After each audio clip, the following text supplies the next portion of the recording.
Hey, everybody. Welcome to the Faith Church Podcast. I'm your host, Jay Williams. Joining me today is Jeff Clossy. Hey, Jay. Good morning, man. Now it feels like we are talking at 1.5 speed. Remember? Oh, are we? Oh, yeah. Last week you were talking fast and I was talking normally. Yeah. And now this time you're talking a little fast and I'm talking normally, which maybe means we're the same speed then. I think it's just all the life I'm hearing outside is just giving me energy. There's so much. I can hear birds through the window and the window's not even open. They're all just living and excited and it's awesome. It is awesome. It's spring is what it is. Yep. And if I hear one more person here tell me this is the worst spring ever or this isn't spring, I'm like, do you not know what spring is?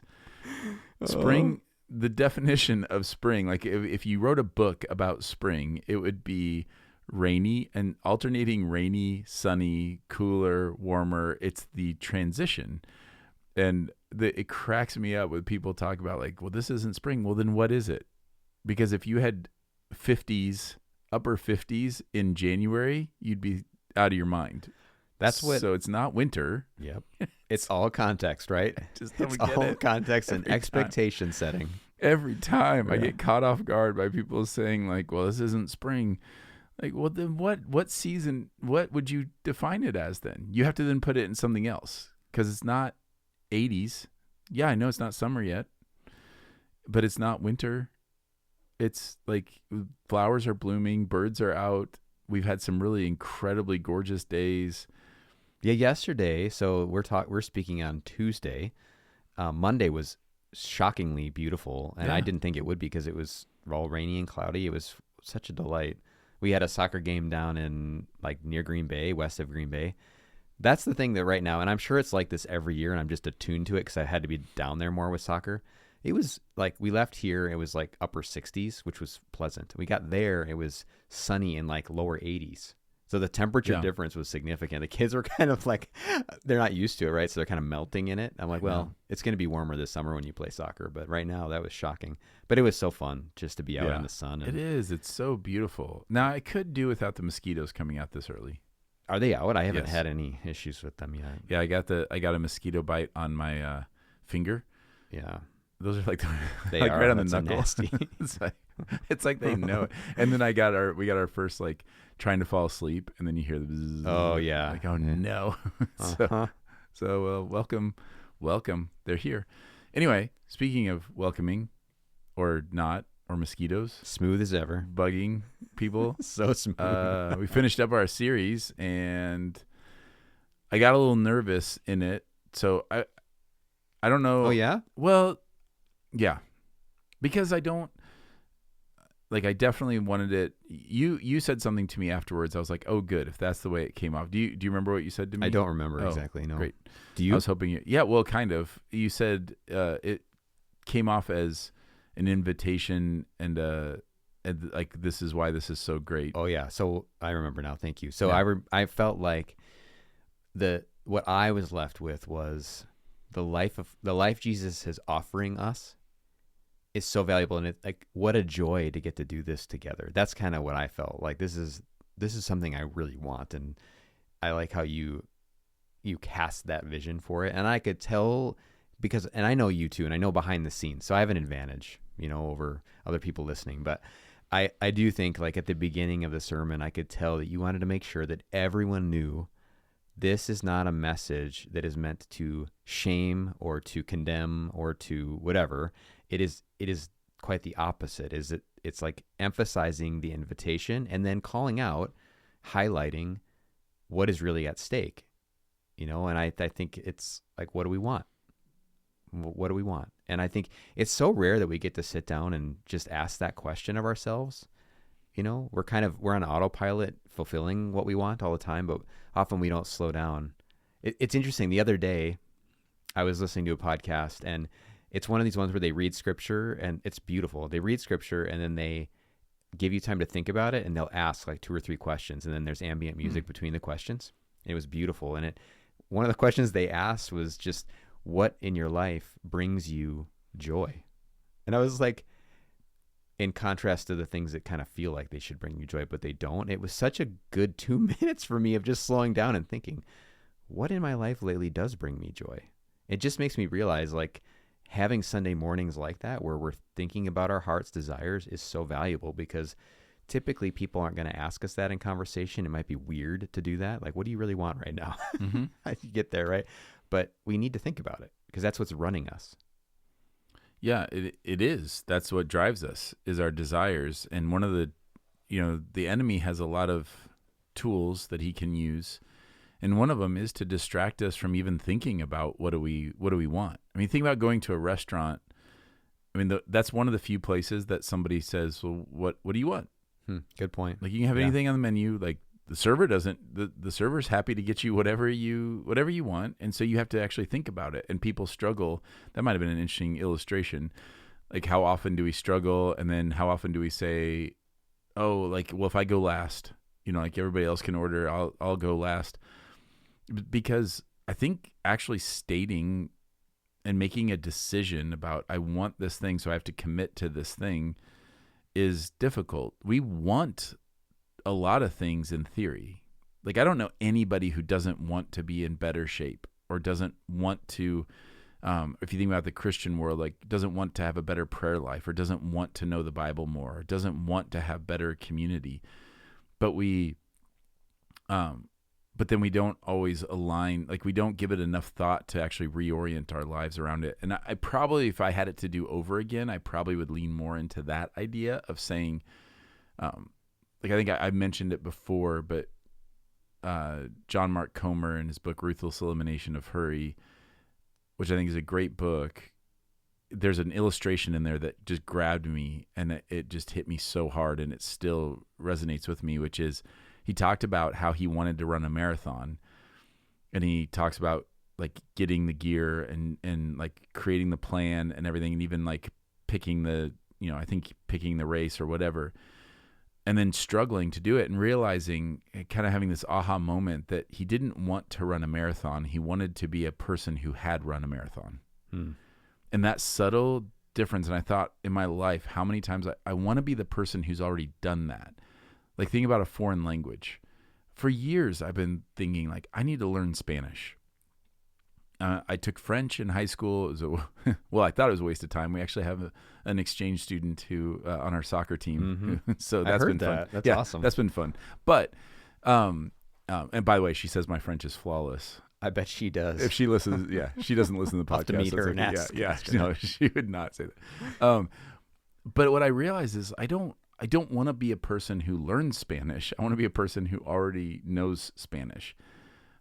People don't want to, like, there's so many things in life that we want, but we don't want it in a way that we're actually going to reorient our lives around it to get it.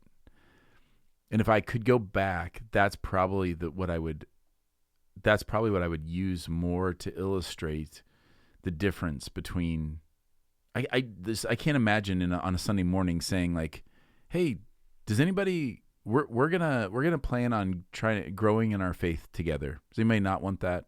Everybody's gonna be like, oh yeah, it sounds great.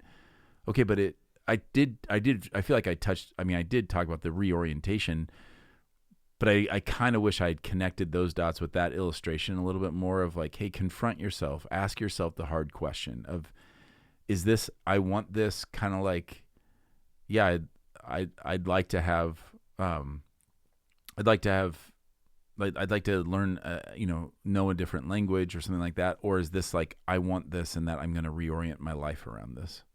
Yeah, that's interesting how one is like you wanting the result, right, of a certain kind of life. And it's true. I mean, I feel the same way about Spanish, by the way. I would love to learn it. I have downloaded apps multiple times. I have set up the plan and gone for a day, you know, like it. And it's just, that's the, part of it is the intention muscle in me. It's like, do I really want that actually? Because the things I really do want, I will do. And I think that's such an important part of what you were saying on Sunday. That is how God designed us. We actually do the things we want to do all the time, even when it feels like we don't want to do them. Right. Because that's what we ultimately do want. Which is why community is so important. Because what community does, every study show, again, this is another thing I could have brought up. We should have done the podcast before. We should start doing that. the pre pre-podcast pre-sermon podcast. after I've written it, and like and then be like, oh, I should say this instead. Well, then the sermon would be a lot longer. But I know. I know. But I think like the communal part of it is every study shows that community help. If you want to develop a habit, community is what matters.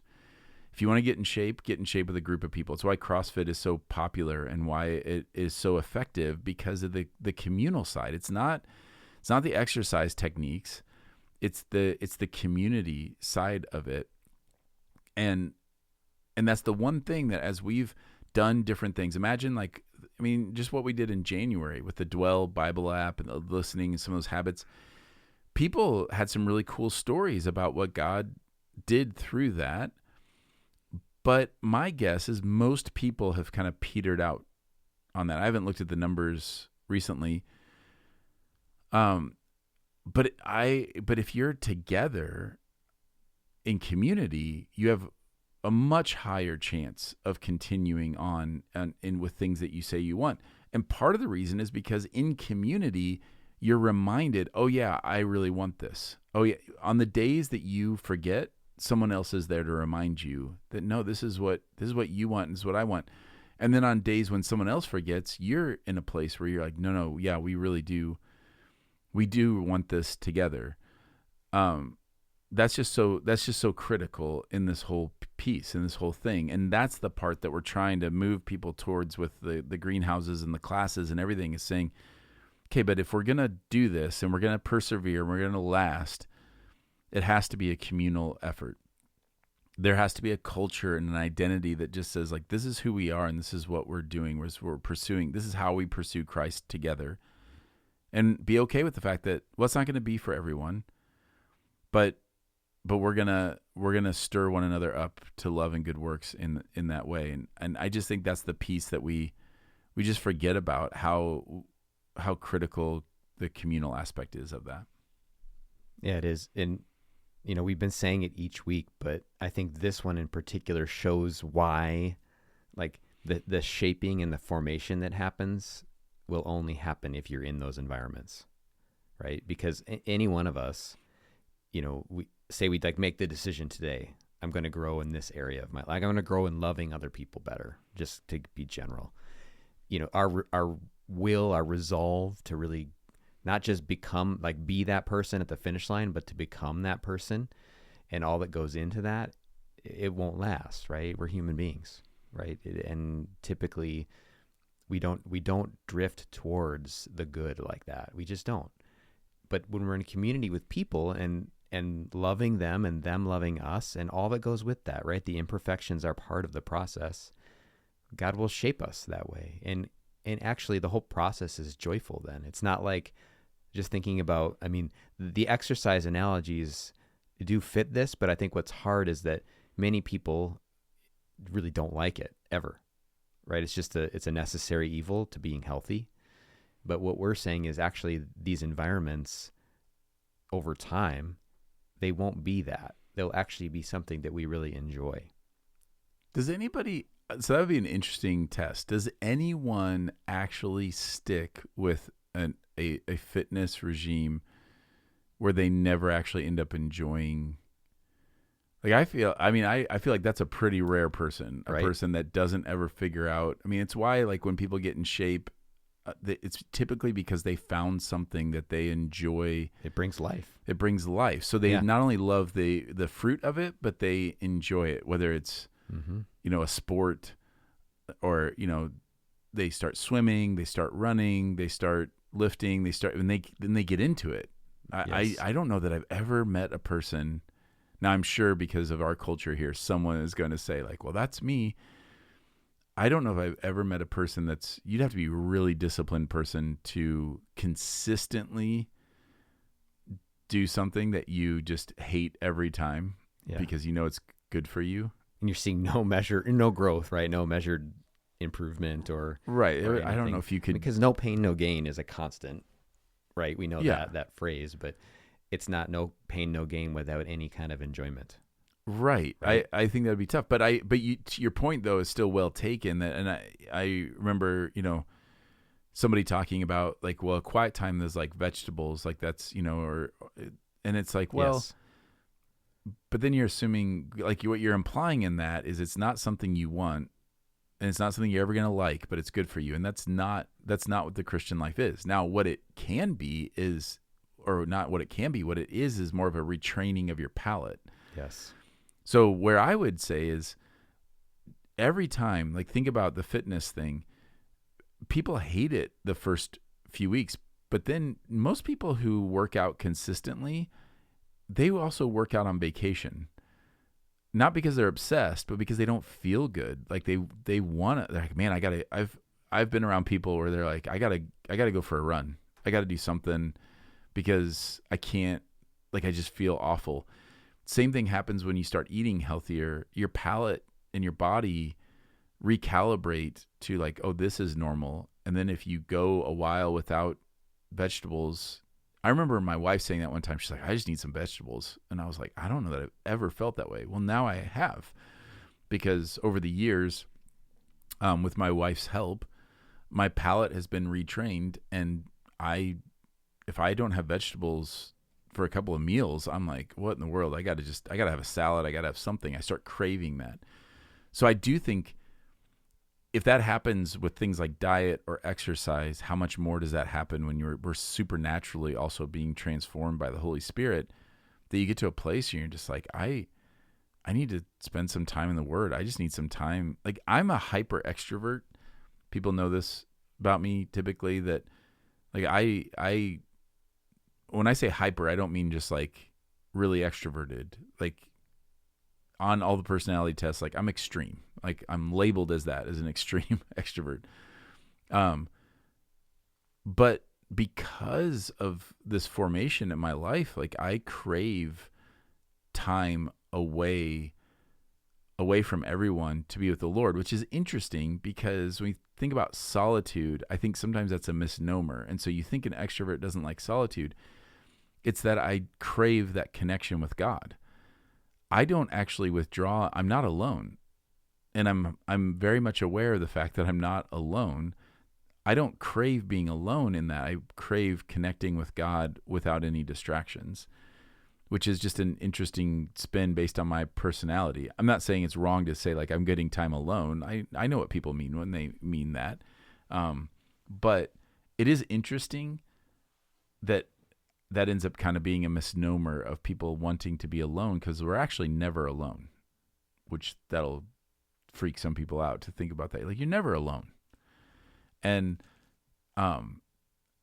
so it's actually like connecting though with God apart from other distractions and prioritizing that relationship. Point being, we're designed for community. We're not actually ever designed to be alone. God himself is never alone, like in the Trinity is never alone. And so it's really critical that we have that element and that we end up enjoying that together. So I kind of went back to the community piece, but it's also the retraining of the palate together, that we learn to desire things that we didn't think we would desire before. And so I think that's a big piece of this, by the way, and why I was asking, like, well, what do you want? Because if you do want that, you have to know if you've been living your life totally disconnected from the reality that God is present with you, that you've never read the Bible before, you've never spent time in prayer. I tell people all the time, like, it's going to be really awkward at first. It's going to feel weird. It's going to feel strange. You're not going to understand things very well at first. And what happens so often is people either stop or they immediately go to easier things to digest, which can be okay, but it's not, you don't want to stay there. You mean other writings or? Yeah. So like some people might, just like there's all kinds of like little devotional books, right? And so they just say like, well, that's how I get my time in the Word. And it's like, well, that's okay. Like, I'm not saying don't read little devotions, but it's also really important to kind of swim in the deep waters of Scripture and kind of let yourself feel a little overwhelmed, right? Same way with sermons. A lot of people will be like, well, I just like, I find some preachers that I like, and that's how I That's how I receive the word. Like, it's good to listen to other preachers, to read other books, to read devotions, but also to be in the word. And I think the same thing happens in our prayer life and everything else, that it starts to feel weird, and so we try to immediately make it not feel very weird, which would be like saying I'm going to go start working out and then immediately change every exercise and every situation to not feel any pain or fatigue. That would not be a great workout. No, it would not. It wouldn't even be working out. No, it wouldn't be working out. Right. You wouldn't actually be growing if you changed every exercise, which is different than saying, okay, I'm going to choose a lighter weight while I learn how to do this, and I'm going to grow in that. That's different. And that is helpful and can be a really good thing to do. Yeah. Just the picture that I just had, Jay, when you said that was like, like a squat. So you have a barbell with weights and you squat, and saying, well, I think maybe I'll start just with air squats, which are great. You just do it with your body weight. And then someone else saying, actually, I think I'm just going to stand here. Right. I'm going to stand here and watch somebody else do squats. Yeah. And like in the end, I prefer this. Or instead of doing like a deadlift, I'm just going to reach down and pick up this donut. Yeah. I've been getting a bigger donut every day. So like I can like lift it a little bit more, Yeah, feel the burn. Feel the burn. I don't know. I would like to back up for a minute. No, I think we should keep talking about donuts and put the donut on the floor. Hungry, man. Now I'm going to put the donut on the floor, so I have to like do a squat to pick up the donut. Flexibility. There you go. See? Look That's at me. So funny. I love it. So I was really enjoying that. This is a few minutes ago now, but it hasn't left my mind. The analogy of, thinking about what you want. And you talked about ordering food at a restaurant. And it is interesting. You mentioned the dynamic of like we struggle sometimes to pick what we want when we actually have all these options to pick from and no one's compelling us. We're not constrained in our desires at all in that moment. Could we talk about why that might be? Like, why do we have trouble, either we fear like maybe this isn't the right decision. You know what I'm saying? Like, why do we struggle with that? I mean, the food one and ordering at a restaurant is pretty trivial, but I think that's a good example because it gets at something within us that struggles sometimes. I think partly to discern our desires. So sometimes we don't know, what do I actually want? But then there's reasons I think we hesitate when we kind of think we know what we want. I don't know. Can we circle that for a minute? Yes. Yes, we can. Immediately what popped into my head was, so we say to people a lot, and we have learned this in our own lives, that saying yes to one thing is saying no to something else. I don't know if there's a place where that is more evident than at a restaurant. It's very evident. And it's very much in your face that if I say yes to this thing, I'm actually saying no to all these other things. And most of our life, we can kind of get around that. We don't, when you buy something, we're not often fully aware of like, well, purchasing this means I won't be able to purchase something else. Or saying yes to this obligation means I'm going to say no to these other things. Which, by the way, in time is how we get into a lot of trouble, especially with just spiritual formation, because we tend to say yes to the things that are urgent or that demand a response from us. But I think a lot of it is because we don't realize it's saying no to something else. It's pretty, like if someone asked you to, do something at 9:30 on Sunday morning, then it's pretty clear, like, okay, saying yes to this means I'm not going to go to worship on Sunday morning. But we don't often think about that with like a commitment to a hobby or a sport or anything like that, where we say, well, if I'm giving every night in this, like to this, then that means I'm not going to be able to do this other thing. I'm not going to be able to invest in community. And I think in a restaurant, you get it. Like if I order the burger, I'm not getting the tacos. Which, by the way, you shouldn't be at a restaurant that serves both burgers and tacos anyway. But like, like, does that make sense? So It just does. like, I think that it's just very much in our face, that reality, which should be an understanding in the rest of our lives, understanding that if I say yes to working these overtime hours, I'm saying no to spending that time with my family. If I say yes to, whatever it is, like this thing that somebody asked me to do, I'm saying no to something else.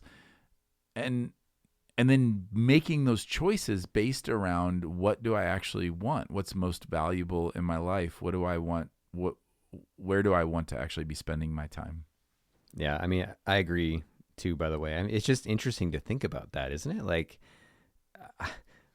either, and sometimes it could be like we're even concerned how another person is going to react to what we order or what they're going to order, and then comparing it. All the things come into play there. It makes me think too that we are often used to, and I think this can be a perversion of what Jesus taught, right? Because he very clearly said that if anyone would come after me, let him deny himself, take up his cross. So that there's a very important element of being a disciple where we deny ourselves. But what he didn't mean there was like, don't have any desires, right? It was again, like, what are you oriented around? His kingdom and his ways and his heart, or your kingdom and your ways and your heart? And what he would say, and I think C.S. Lewis, I love how he talks about that. The issue for us is that we really do settle for far too less than what we were offered. We're like, I think he said something like we're offered infinite joy, right? Infinite joy, but we settle for far less. And I think that's part of it, is we're not used to the moment when we can just pick whatever we want, right? Our desires are often constrained by all kinds of things that are outside of our control. At the restaurant table, like, typically it's like, whatever you want, get it within reason, right? I think that's part of it. Like, we just aren't used to that. What could it be if we really went for it and really got what we really wanted? And trusted someone else to tell us what that looks like. So I think about any movie where I think of different sports movies that whether it's Hoosiers or Miracle or any of these ones, there are these moments where the athlete has to kind of give up the way that they think it should work in order for something better. And I think that's when Jesus says you have to deny yourself. And he talks about if you want to find your life, you have to lose it. Like you said, it's not giving up your desires any more than, like, the athlete is saying that the coach is telling the athlete, like, you have to give up wanting to win or wanting to accomplish these goals. No, he's saying, if you really want that thing, then you need to give up your view of how that works. And that's what following Jesus is. And what you want, and that's where, like, the enemy can come in there and go, like, yeah, well, what you want is, for example, like more money or a bigger house or whatever. But that isn't what you want. Like, nobody just wants a bigger house to have a bigger house. It's what you think that house is going to give you. Like, that it's going to be a more restful place, or it's going to be a place where you can have friends over and enjoy time with them or with your family or whatever. So I think part of it is, like, digging down and saying, okay, but what is it? I think I want this thing, but what is it that I think this thing's going to deliver? And surrendering means saying, okay, Jesus, I trust you that if what I'm going after is peace, that your way is better. Like, I trust that more than I trust my own ability to get it. So we can think about that with money, for example. Like, you can find your peace in having a big retirement account, or you can find your peace in Christ. And do you believe that that's better? I think community is a huge one of that. People want relationships. They want community.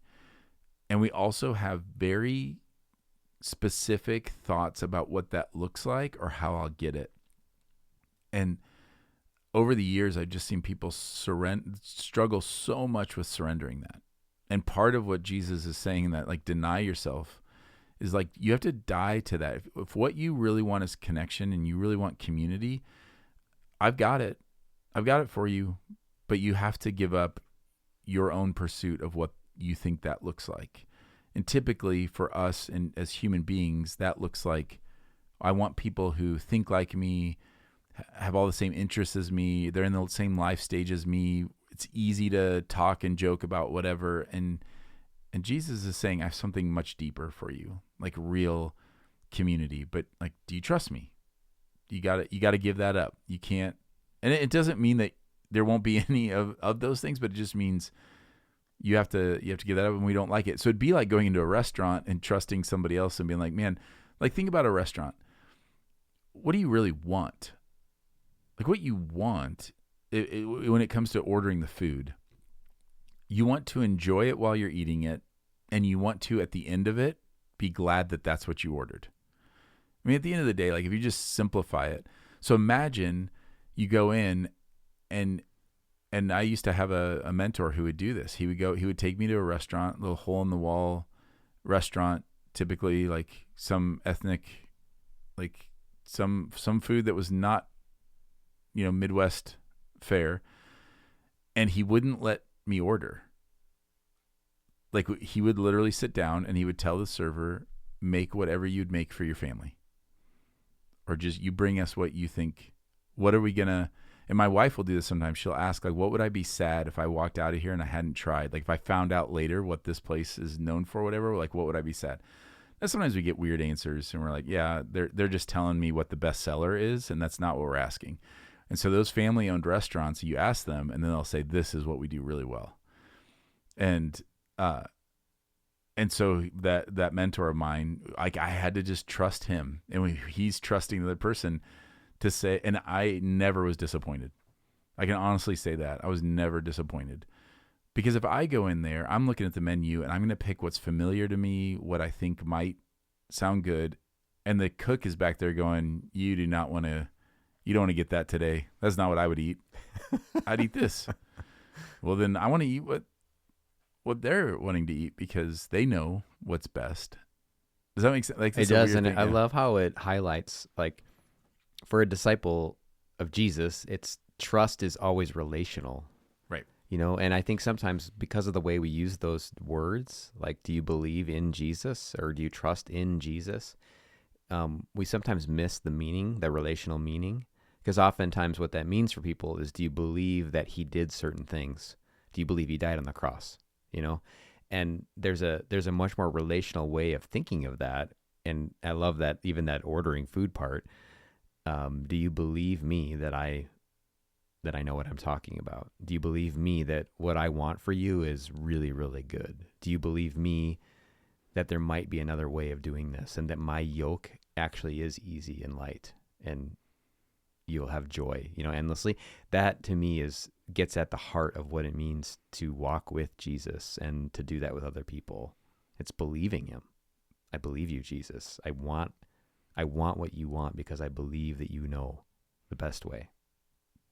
And that's what I was trying to point out too, of like, it's not that complicated. It's hard. The way of Jesus can be hard, but it's also easy. Like, it's simple. He says that his yoke is easy and his burden is light because all that it entails is just being faithful to him in the moment. Like that's what it is. It's not performance. It's not like, for example, spending time in the Word.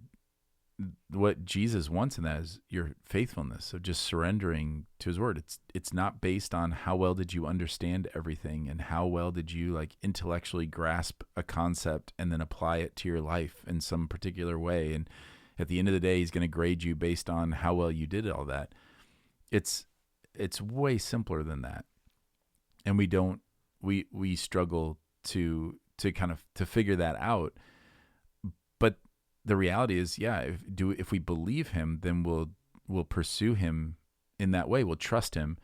And again, when we do that together, this is where the church gets into trouble so much, is that we actually build our rhythms and our ministries around people who don't actually want it. Because we think that real ministry is trying to convince somebody that they want something. And I didn't dive too much into that because I was trying to sense spirit and where people were. And I really was mindful of like, I don't want it to feel, I don't know. I don't know. I don't know if it was the right decision or not, but I did have a section in there that I eliminated that was like how churches get into trouble. And it's this, that we get into trouble because we try to convince people that they want something that they are telling us with their actions they don't want. Mm-hmm. I alluded to it a little bit of like, oh, if, with the banquet, if we chase after them and we'd say, hey, how about next Tuesday? Does that work? Or next Saturday? Like, let's find a time.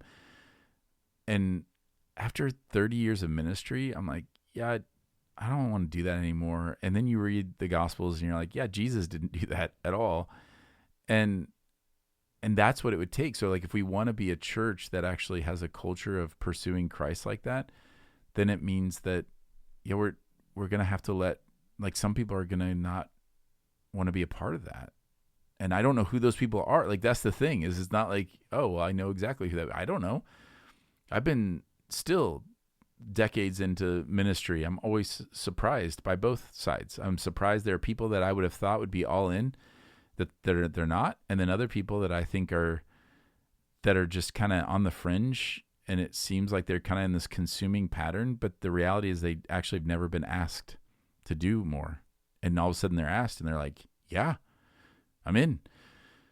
So I think that's a critical piece of helping people understand that it looks different. It looks different than the way the American church, and I always say the American church because it's not that no other church, no other part of the world struggles with these same things, but the church looks very different in a lot of other places, where it wouldn't even occur to them to try to like gather in a big crowd, because they'd be like, well, the crowds leave Jesus. Why would you want to gather in?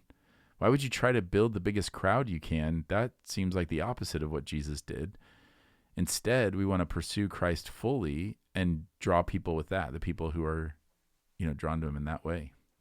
It's interesting. It gets at some of our assumptions of what the good life is and what it means to be fruitful, right? It does get at that. And I liked how, this is going back to the very beginning of your sermon too, when you read Acts 2, and I read that one too. And I think you mentioned why it's so important. We were just going to keep reading it because it is such a beautiful picture.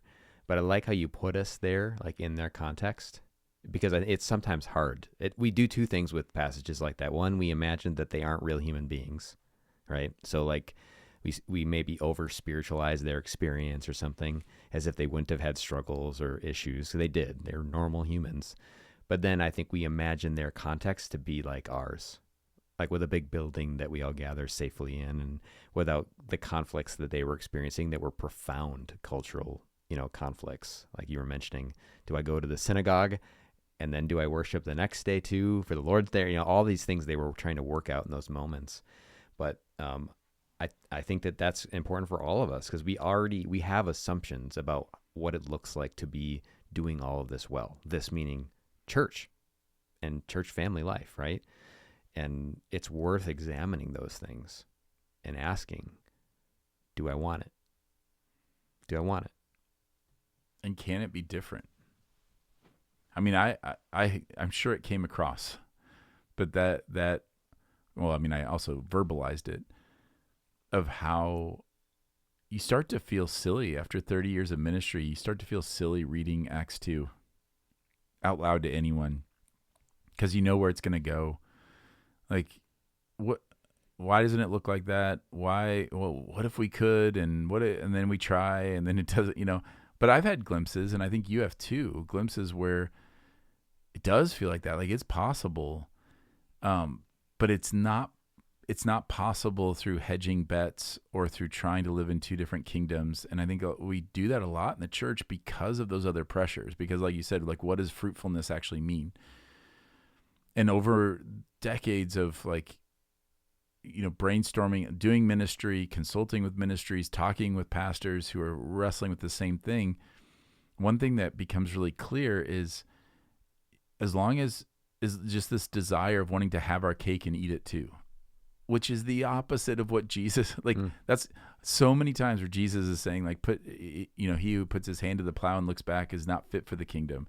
unless you deny yourself. Like you have to, like there's this extreme, it is very clear multiple times in like across the ministry of Jesus that you're all in or you're not in at all. Like that's it. He chases the crowds away. The disciples are left and they say, where else are we going to go? You have the words. We believe you. Mm-hmm.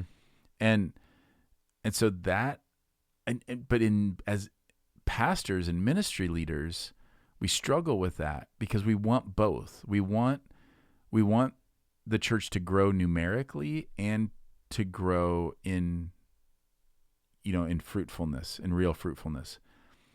Now, it doesn't mean that your church won't grow, but you have to abandon that. Like that, I'm more and more convinced, like you just have to abandon it and say, no, what we're going to pursue is radical faithfulness to Jesus and reorienting our lives around that. And whatever happens to numbers happens to numbers. I'm not like, obviously I want people to know Jesus. It's not like not caring about that, but you got to abandon like those other markers. You just have to abandon like, numbers or finances or job security or anything like that. You just have to do it if you're going to experience, and everybody else has to too. Like everybody has to kind of abandon that. And I've always wondered, like, how do you get to that place? How do you do that? And I do feel like we're in this kind of unique position right now where we kind of can. You're looking at that at the beginning with the church plants. Why we're trying to do the church plant the way that we're doing is because we want the Marinette church plant to have the freedom to just pursue Jesus and to not be left with, okay, but if we don't, like, we got to figure out a way to get more people involved. That cannot be the mentality ever. Because once it is, what we're doing is we're saying, okay, Jesus, I know what you got, and you're telling me to lay all this down, but I'm just going to pick this little thing up. Just this one little, it's not that big of a deal. And after all, it's pretty good because we want people to know you. That's why we want more people to come. And it's the golden calf. Like, it's literally just like, hey, we're just trying to help the people worship God better. So we're going to build this statue so that they have something to actually be able to worship. And like, we're helping, and like, nope, not helping, actually hurting. Yeah. And it's interesting how it can feel like, the economics of all of it, whether it's a young, beginning church plant, it can need a certain level of money, for example, which means you need a certain number of people. Like it's interesting how things that Jesus didn't concern himself with become our chief concerns.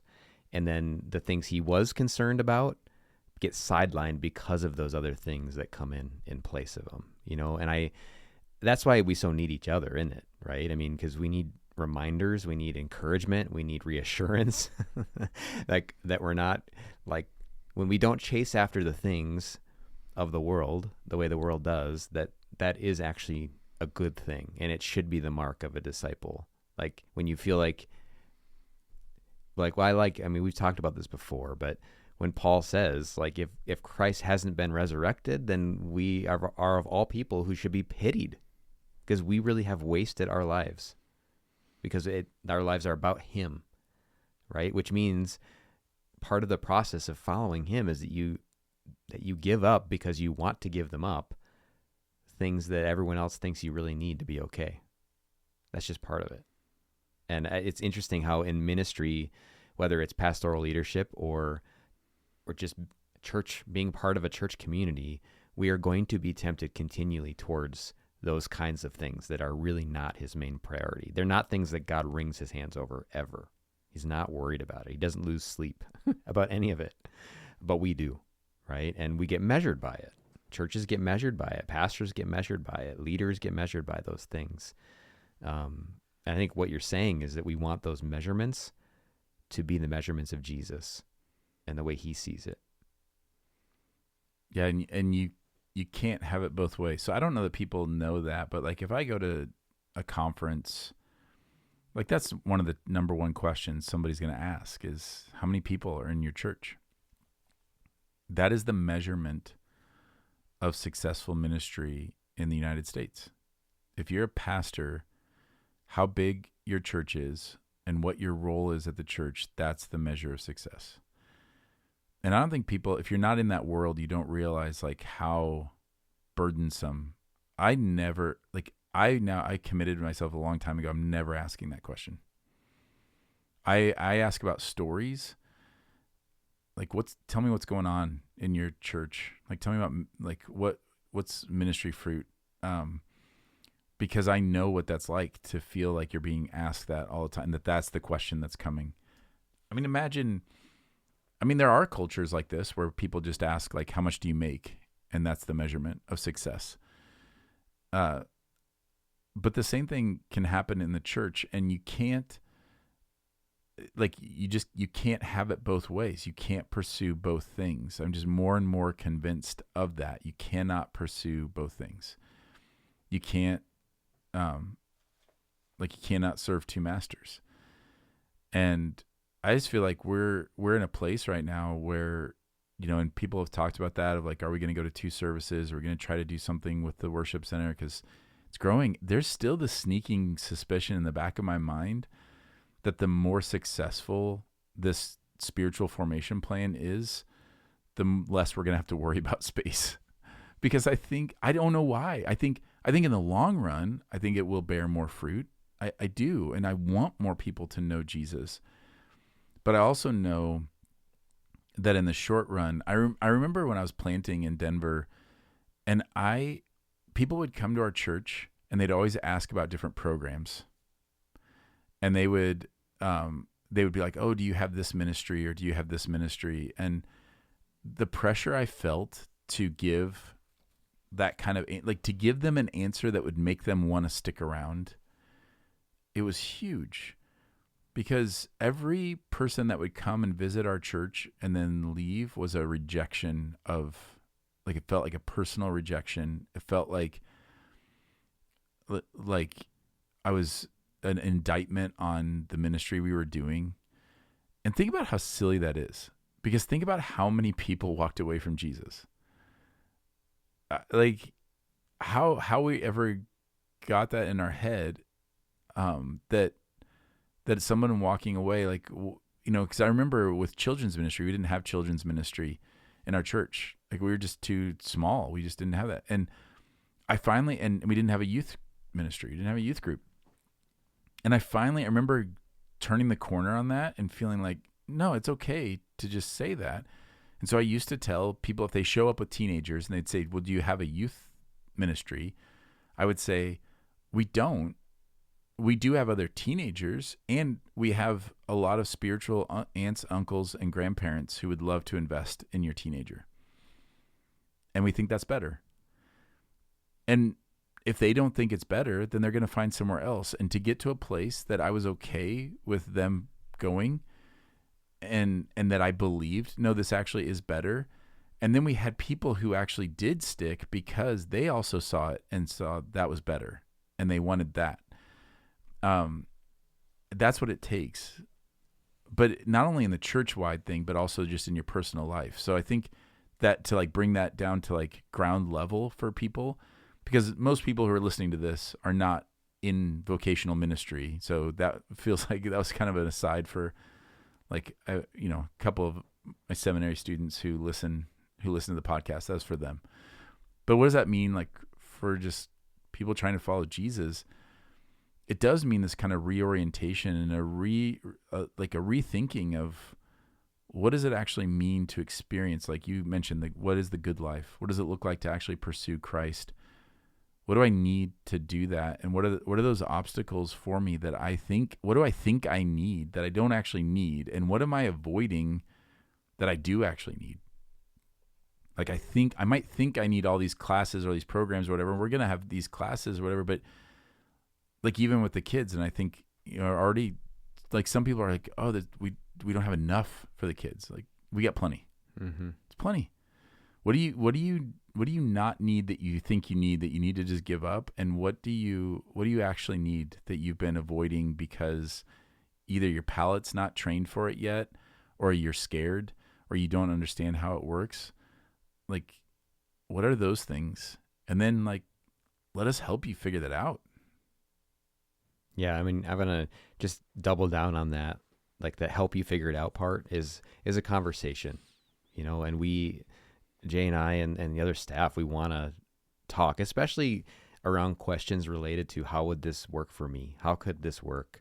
In that spirit, we want to help. We want to help figure it out. And again, we're not intending at all to like, our goal is that everyone who wants to follow Jesus here will follow him. That's our goal. And that's the whole point of this pathway that we've been laying out, is how do we do that together, and how do we help people, especially those who may be newer to our church, right? Figure out how do we do that together as a family, because that's really essential. I wrote down, Jay, just kind of a parting quote from what you said on Sunday. You said something more than a place to attend.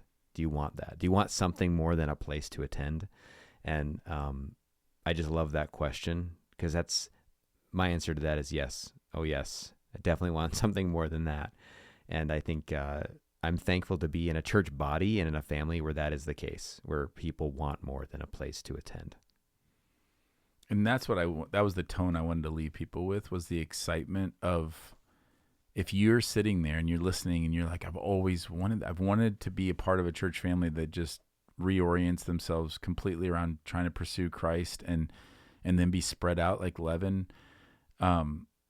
then this is it.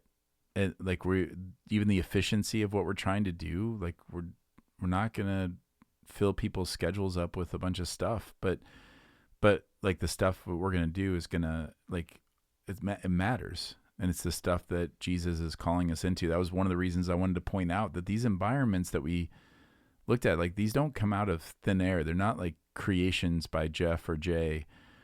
This is what we see all throughout Scripture. Like, you see people being formed in their worship, through their worship of God together with God's people. You see people formed through being in community with one another. You see people being formed through learning about God and like doctrines and studying God's word.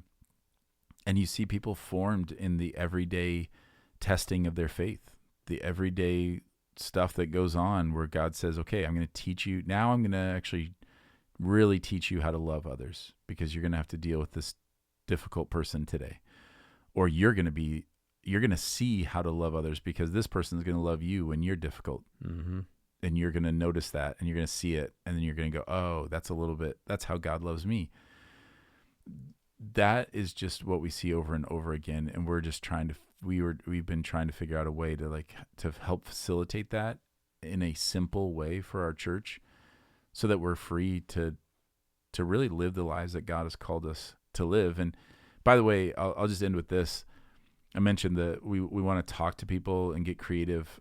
I continue to have questions from people whose lives they don't look like the norm. And I just can't stress enough, like, that's okay. Like, let's talk about it. It certainly, but it could mean radical reorientation for you, or it could mean that we figure out how to help you do that. I mentioned youth sports. I feel like youth sports get picked on all the time. I didn't mention on Sunday, but I'll mention it here. People know, like, I've been very involved in youth sports. So the reason why I bring that example up is because it's a personal experience for me. Not because I look at that and go, oh, well, that's the problem in our society. And if people, and that's tempting, because if you are not a person or a family that's involved in youth sports, it's very easy to look at that and go like, well, look at all the time that's given to that. And look, I can point to a lot of things that take a lot of our time and money and energy and all of that. So, but the question is, what does it look like to radically follow Jesus in the midst of that? Because sometimes what we do with anything, whether it's a hobby or sport or an activity or some other pursuit, we just say, oh, well, that means I can't really participate in the life of the church. Like, okay, well then, like that, I would say that I would push on that and say, what do you want? That is the parable of the banquet, like, so that would concern me. But the question of, okay, well, what does that look like? What does it look like if I'm at a tournament on the weekend, or what does it look like, to make choices about where we're going to make intentional choices that are not dictated by the world, but to let Christ actually form our schedules and our lives to around experiencing him and his life.